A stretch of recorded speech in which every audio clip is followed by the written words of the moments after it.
Hi. So, well, I talked with my friend, Pope Francis there, and he told me that I shouldn't really stand on a elevated platform there. It makes people feel far away. So that's why I decided to stand here. You know, I kind of forgot to dress up, unfortunately. It was a bit of a funny thing. So I came here and I was thinking CoffeeHouse.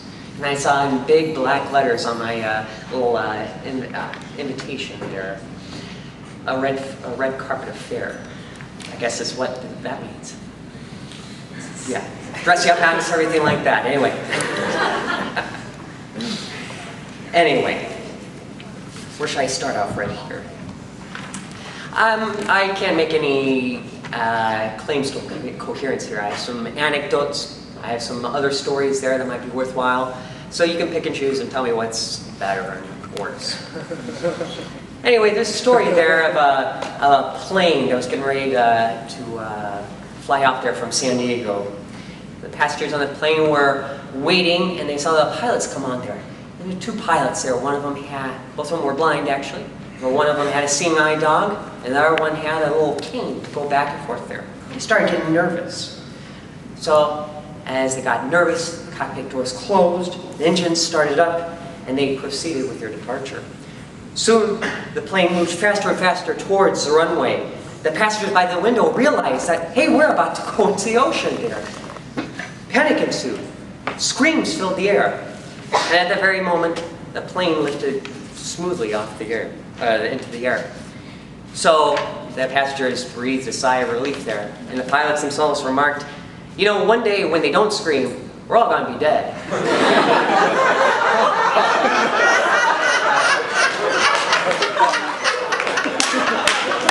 So this is,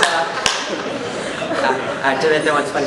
I know that we have quite a few students in computer programming here in the department. Yeah, Gabby and Andy here. So there's a story that Jesus and Satan have an argument there as to who is the better programmer.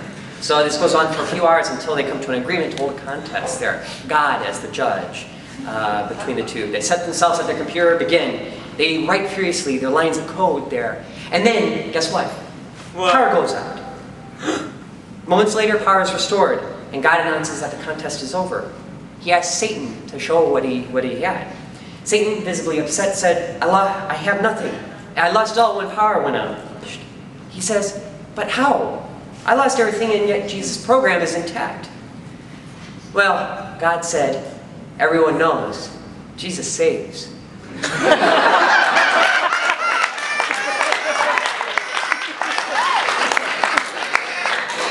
know, I got quite plastered watching the Papal Conclave there a couple weeks ago there.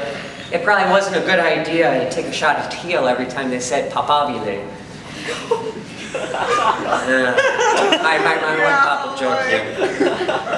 You know, I go back to St. Louis there about every 3 weeks, you know, for a variety of reasons there. Small business back there, but every time I do, I see my grandfather. He's currently living in an assisted living facility there. And when I was there, Grandpa ended up, he was asked by a nurse there if he needed to go to the restroom. And Grandpa said, occasionally, but the prostate doesn't work like it used to. Anyway, so I'm a historian there, and I'm a bit of a junkie for news reports as well. So I got two particularly interesting news reports. So recently in the news, they discussed a famous Turkish bath in Istanbul.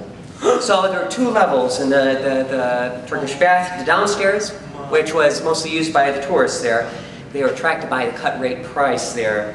Whereas the upstairs was used by the natives there, who paid twice as much. And so the question is, why did the natives prefer to pay more, and why did tourists get such a good deal? The owner openly admitted that, well, the natives, they got all the hot water there.